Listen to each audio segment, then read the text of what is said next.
So let's please welcome our presenter for the day, Mr. Alan Bernstein of HR Office Savers. Thank you.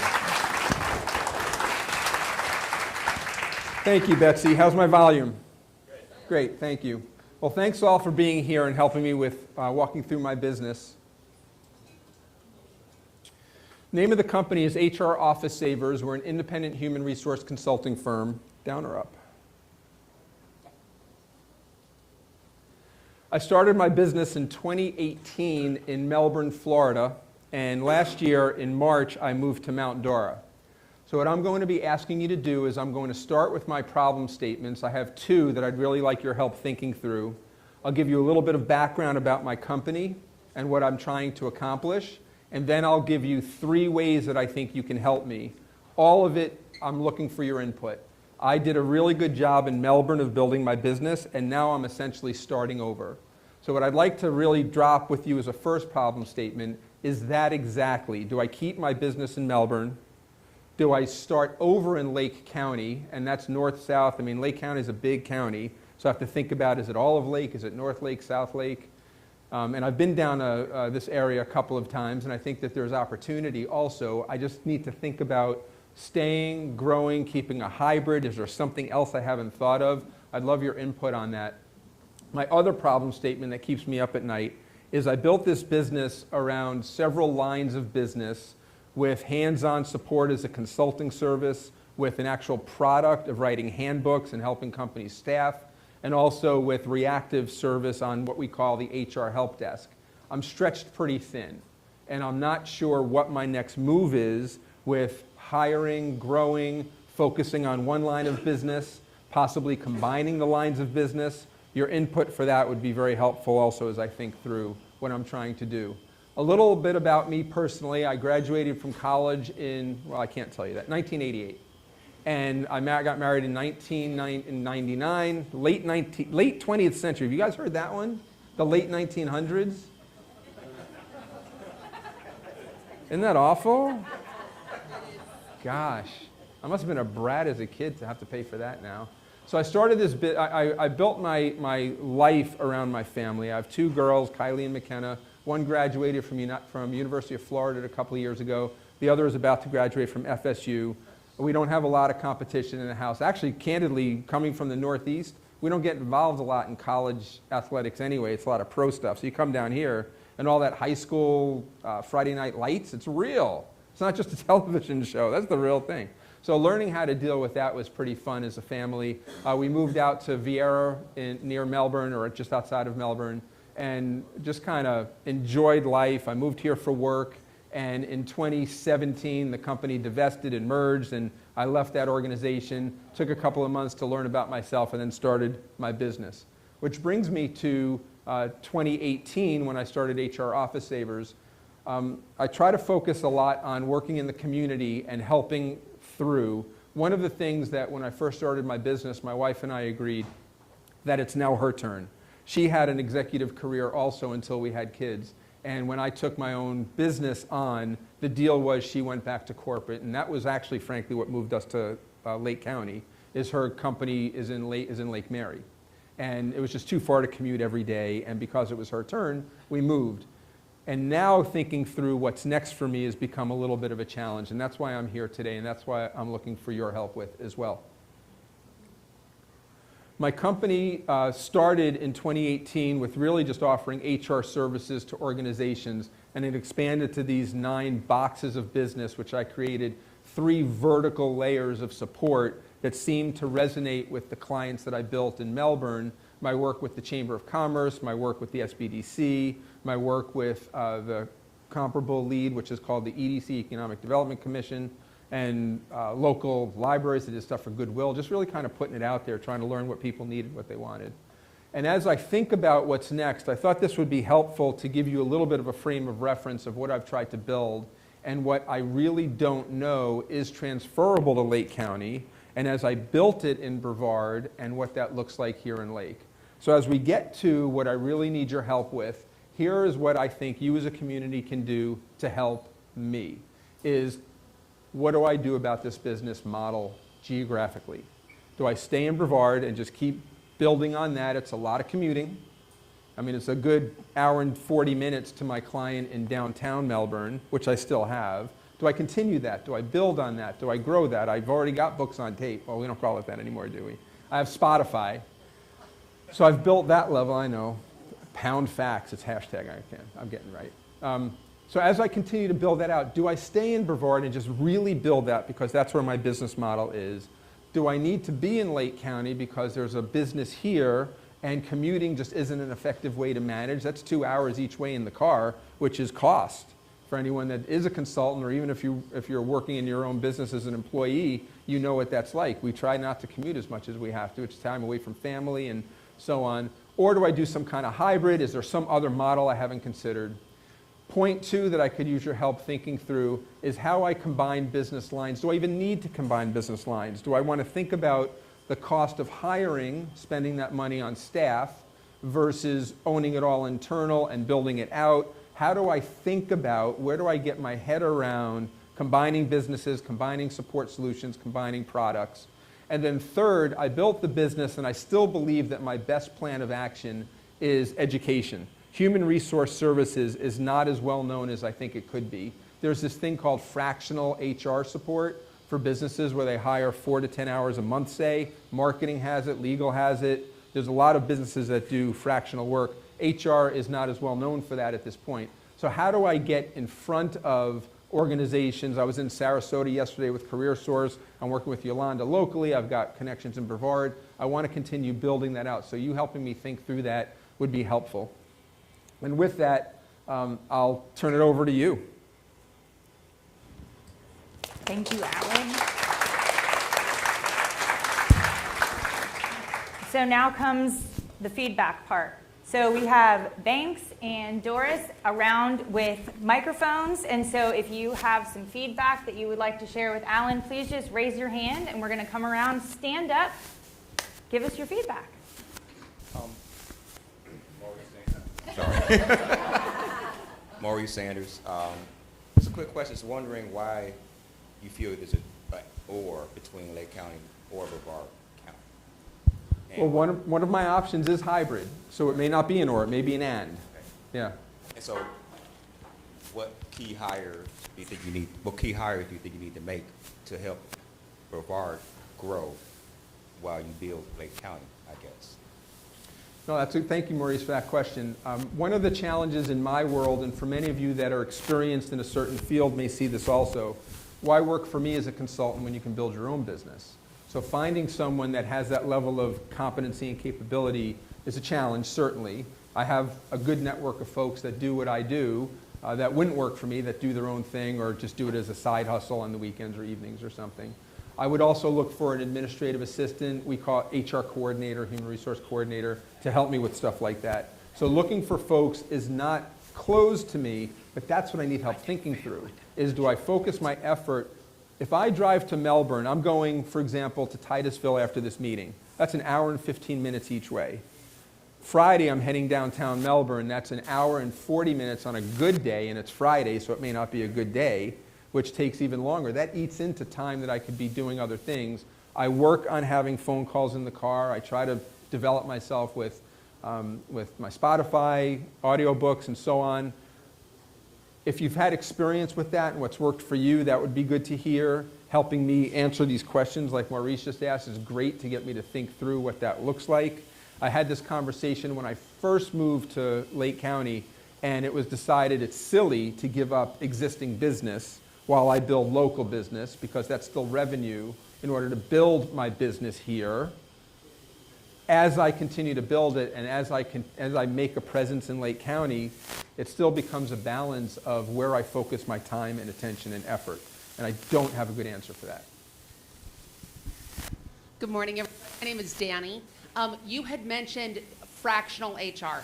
So I do fractional business administration. So not the same thing, but we have found that meeting those clients where they're at, because as you mentioned, can they afford someone full-time? Are they able to accept your services that you're offering, but at that rate on a full-time basis? So if there was some sort of hybrid scenario where you could keep that book of business that you've already created and invested so much in, but start doing fractional offerings here, Does that make sense? Meeting these people in these businesses where they're at, that would be huge because then you're getting your and both. You're not losing that client base that you've worked so hard on, but maybe you're creating more of that hybrid, fractional, part-time.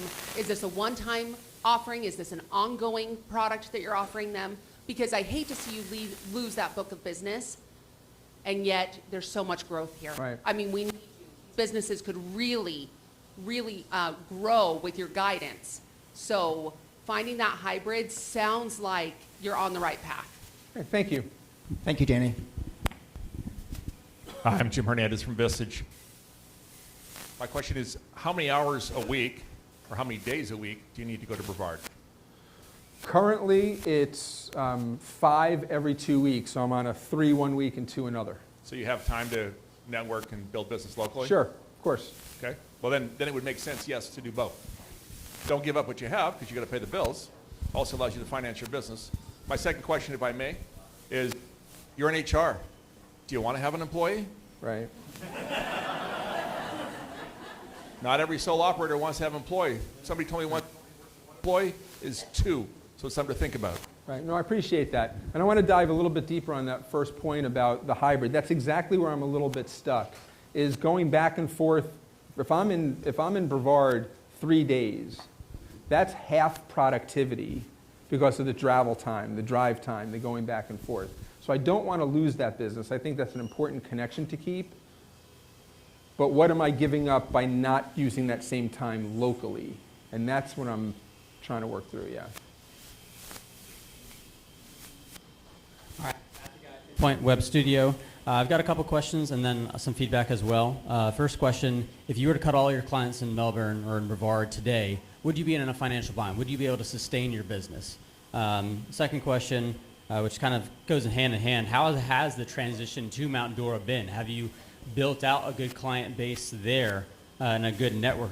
And lastly, my feedback before, so you can answer the questions, have you considered becoming more of an educator in the sense of, think of it almost like having a brokerage or franchising your business. You've got a brand identity that's established there.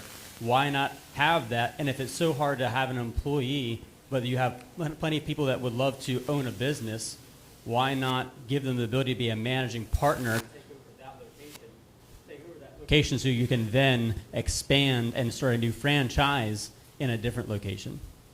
So consider a business model where maybe they're a partner versus an employee.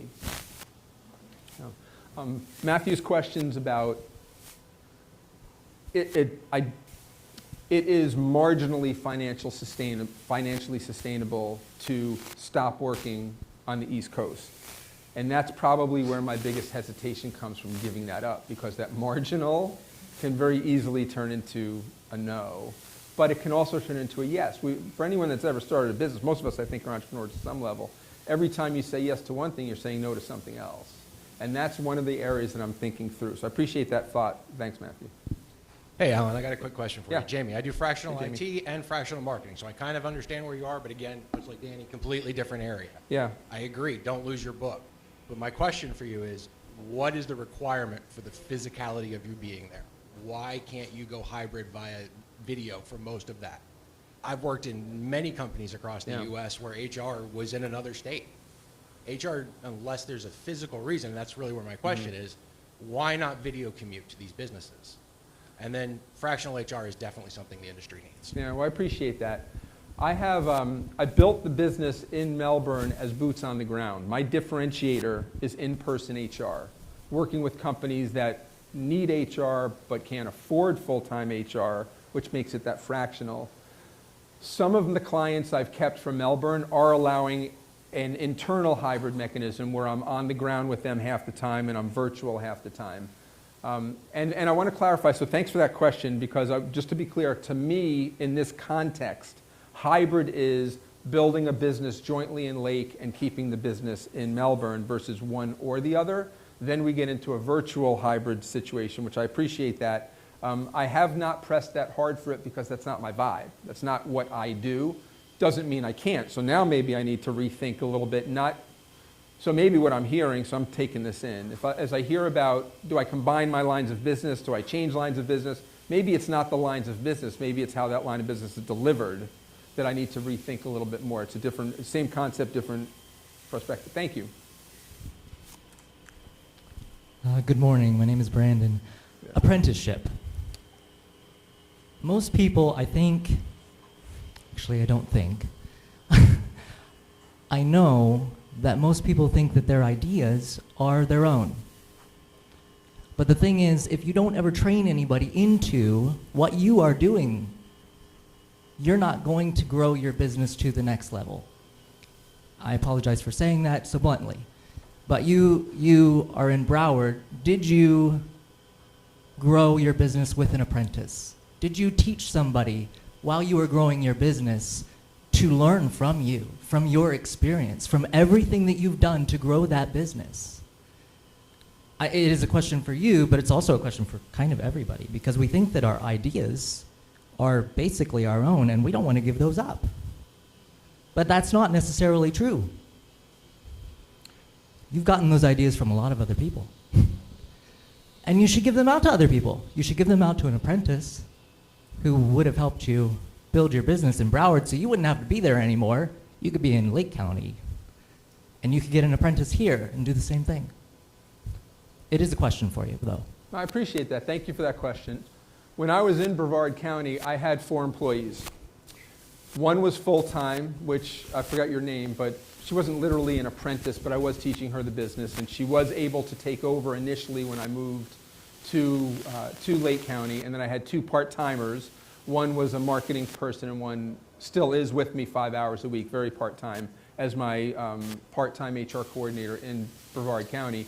My full-time mentee took a full-time job because I wasn't there anymore to help build business in Brevard, boots on the ground, and it's become that kind of, that's where I'm a little bit stuck with that. So I would look for somebody locally that I can work with, that I can help develop, that I can build on.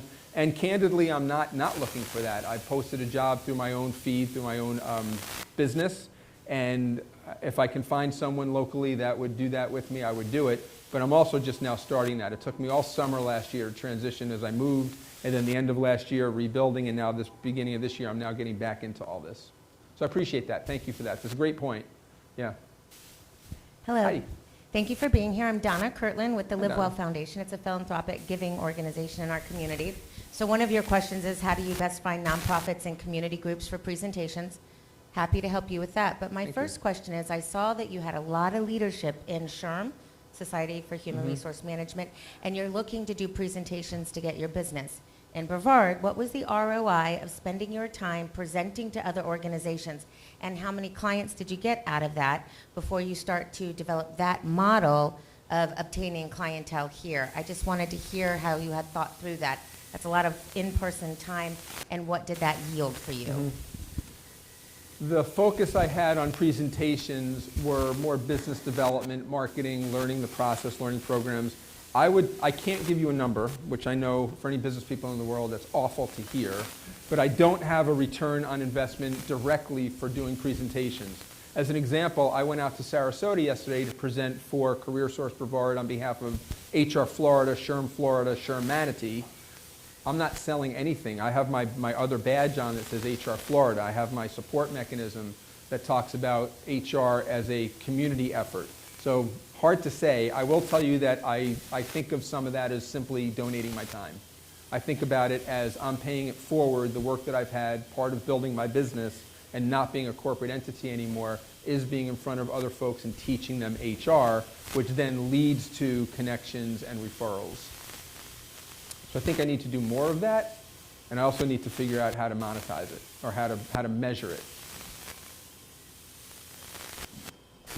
Good morning.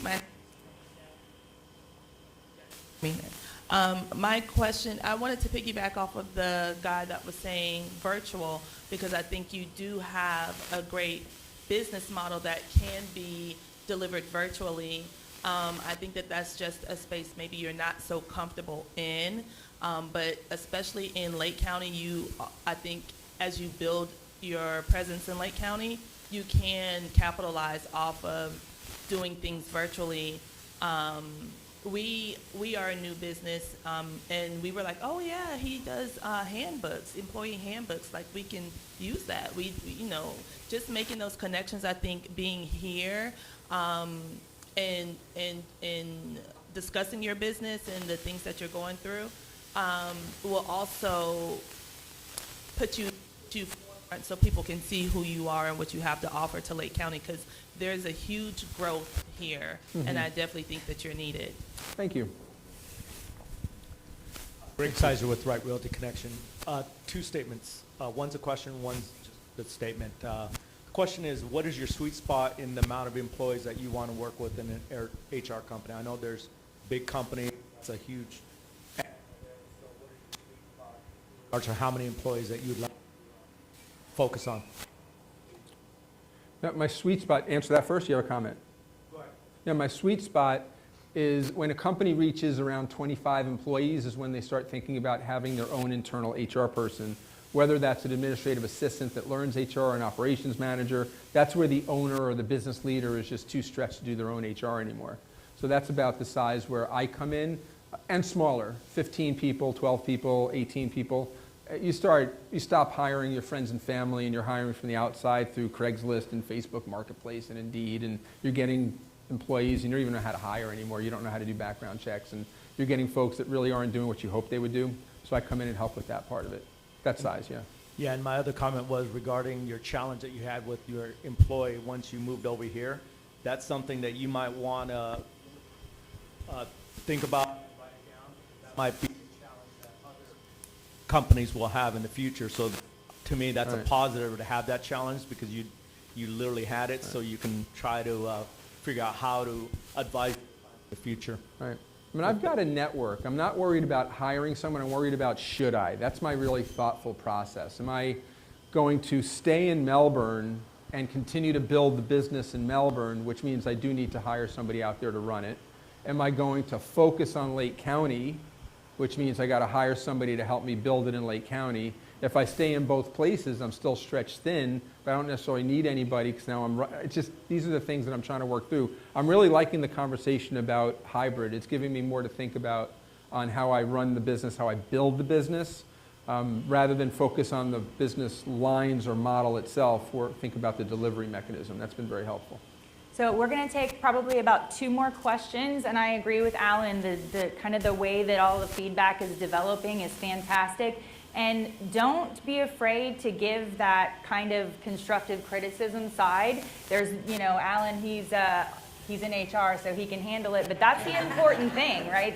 We want to hear the good, and then maybe you have an area of opportunity here. So don't hesitate to give kind of both sides of the coin on this. And I agree, the dialogue is developing beautifully. So about time for two more questions. The term we prefer, by the way, is constructive feedback. You can keep your criticism. Good morning. Hi. I'm Joelle Sheehan, and I do something completely different. I do veterinary house calls, but I understand the whole transition. Do you walk away from something? Are you going to then lose what you have? And you were saying that if somebody is in a position to run all that, then they're going to do their own thing. So you have to find a way to maybe transition out of it without losing it, but yet bring somebody in that's got that level of competency. And I think the way to do that is to offer them some skin in the game. So if you bring someone in, like this person that you had that ended up going somewhere else that you felt like had that potential, talk to them about not only working with you, and you'd meet with them once or twice a week to mentor them on your clients that you have. It's still your business at this point, but if they decide to do that, besides paying them, you're offering them a percentage of what you're doing, and you can work out where either they take part of what they're doing to slowly buy in, or just over time it becomes more theirs than yours, but in the meanwhile, they're taking care of it with your guidance, so they're learning to take over the position, so it's not something that they feel like they're just working for you, but yet you still have that income, and you can spend your time building the business here. So, you may have to meet with them a couple times a week, or if they're having a fire to put out, but you're empowering them to then run that business, and over, let's say, 5 years or whatever you discussed, it then becomes more theirs than yours, and every step along the way, they're making a little bigger percentage, which gives them the motivation to go out and hustle and build that business even more. So eventually it won't be yours, but in the meanwhile, it brings you that income, and you get to work with that person, that then you get that quality of person that could run their own Yeah. business. Thank you. Now, when I left Brevard, I told my clients I'm not going to be here anymore. And some of them went to hybrid, or virtual rather, which was great. And that's why my employee left, because I wasn't there anymore, and I was moving to Lake County, and I had every intention of building in Lake. Because the clients didn't all leave, and I still had sustainable business in Brevard County, and then I had more calls, I got to learn to say yes or no to something, and that's where I'm building. So I appreciate that thought process. That gives me more to work on. Thank you. Hi, my name is Joshua. Joshua. I think as entrepreneurs, we tend to go straight to the business problem, and we skip over the personal state of affairs. And I think it's really important to kind of look at this more as at a life design or quality of life situation, because each time you talk about driving to Melbourne, I don't know if you see it in yourself, but you look like you're stepping on a nail. Like that's not what you want to be doing. But maybe whether you think that's what you should be doing for your business or not, that's not what you want to be doing. And one of the great things about being entrepreneurs is being able to design our lives to work, make our businesses work for our life, rather than trying to make our life work for our business. Good morning, everyone. I'm Jared Taylor. I'm the founder of Sugarloaf Partners, which is the premier nonprofit fundraising consulting firm here in Lake County. You stole the words right out of my mouth. And so my question, it's a two-part.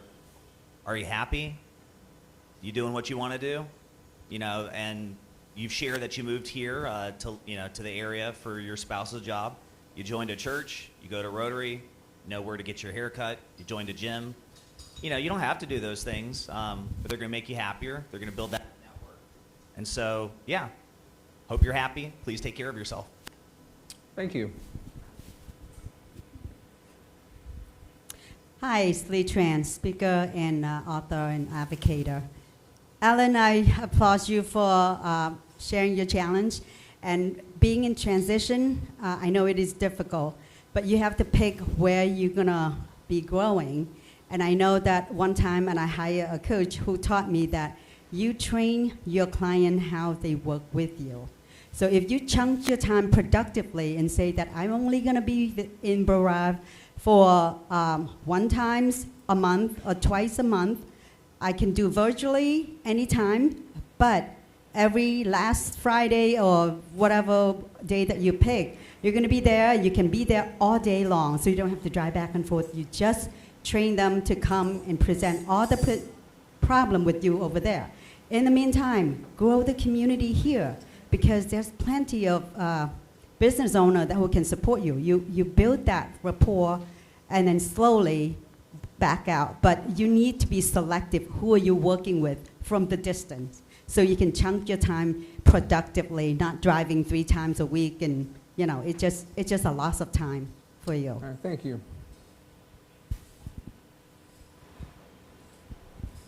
Okay, the feedback is so good, I have to make room for a couple more. So we're going to wrap up with Lenka in the back. Love your passion. Lenka Brady, Starter Business LLC. Good morning, everyone. I love your passion, everything you're doing. I think as an entrepreneur, you have the capability to do anything and everything you want. And it sounds like you have a plan. I would want you to take the feedback and think about the alignment with your personal values and mission and purpose, and figure out if this truly is what I want. Then I need to make sure that my current business model is sustainable, replicable, and scalable. So find idea or areas in your current business that you can actually automate. You can train people, put automation systems in place so that you can free your time to take that business model and bring it here. That's one thing. Second, you're talking about, I'm not sure if this fits here or not. Start talking to people. You got some great ideas. Mingling, going to events, talking to people, partnering with people. Your competition doesn't have to be your competition. They can be your partners in success. So connect. Come here every week. Connect. Take that business model, and you may come up with some even more innovative ideas. It can be a hybrid. It can be something that's never been done before. But it does not going to happen, or maybe those ideas won't spark until you start actually meeting the community and understanding the people here versus those other ones that you're currently serving with your current business model. Thank you. Thank you. Good luck to you. Thank you. Let's give one more hand to Alan. Thank you. Thank you, everybody. And to Lenka's point there, this is the big question, right? What can we as a community do to help you? And that's what this is all about. And so that's what all of the feedback that you just gave to Alan per his question, that's what it's all about, and that's important.